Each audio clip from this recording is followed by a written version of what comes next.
Welcome to plates and dishes. இன்னைக்கு நம்ம தமிழ்நாட்டின் பாரம்பரிய உணவான சிக்கன் சிந்தாமணி எப்படி செய்யலாம்னு பார்க்கலாம். இதுக்கு தேவையான இன்க்ரீடியன்ட்ஸ் ரொம்ப கம்மி, செய்வதோ சுலபம், சுவையோ அதிகம். இது நம்ம கோயம்புத்தூர் பக்கம், ஈரோடு பக்கம்லாம் ரொம்ப ஃபேமஸான டிஷ்ஷுங்க. சமைச்சு பாருங்கள். பிடிச்சிருந்தா நம்ம சேனல் பிளேட்ஸ் அண்ட் டிஷஸை சப்ஸ்கிரைப் பண்ணுங்கள். கூடவே ஒரு லைக்கும் போடுங்க. மறக்காமல் ஃப்ரெண்ட்ஸ் அண்ட் ஃபேமிலிக்கும் ஷேர் பண்ணுங்கள்.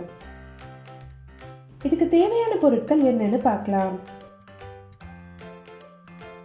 1/2 கிலோ சிக்கனுக்கு வரமிளகாய் 12 விதை நீக்கியது எடுத்துக்கோங்க.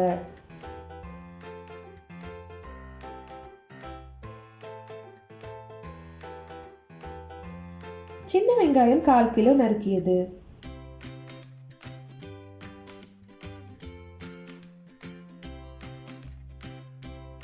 நல்லெண்ணெய் 1/4 கப், கருவேப்பிலை 1 கொத்து, கடுகு 1 ஸ்பூன், சிக்கன் 1/2 கிலோ கழுவுனது எடுத்துக்கோங்க. இப்போ ஒரு கடாயில் நல்லெண்ணெய் ஊற்றிக்கோங்க.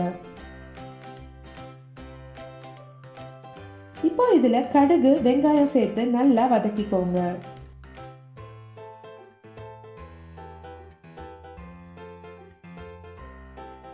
இந்த டிஷ் நல்லெண்ணெயிலையும் சின்ன வெங்காயத்திலையும் பண்ணால் மட்டும்தான் சுவையாக இருக்கும்.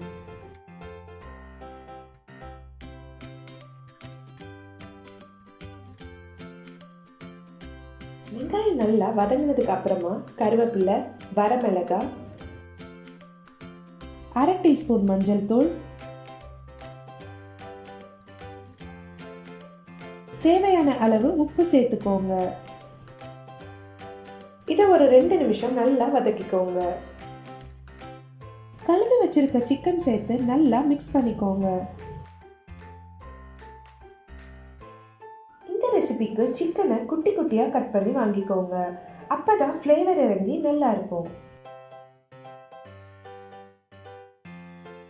லோ ஃப்ளேமில் மூடி வச்சு அடிக்கடி கிளறி மட்டும் விடுங்க. மேக்ஸிமம் 20 to 30 நிமிஷம் சிக்கன் லோ ஃப்ளேமில் வச்சே குக் பண்ணுங்க.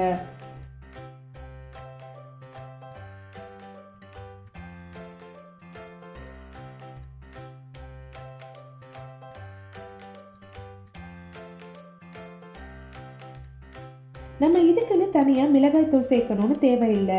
இந்த வரமிளகாயோட கலரும் காரமுமே இறங்கிடும்.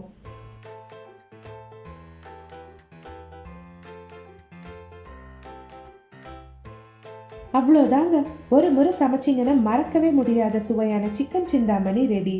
இது curd rice, white rice, ghee rice, ஏன் சும்மாவே கூட சாப்பிடலாங்க. அவ்வளோ டேஸ்ட்டாக இருக்கும். ட்ரை பண்ணி பாருங்கள்.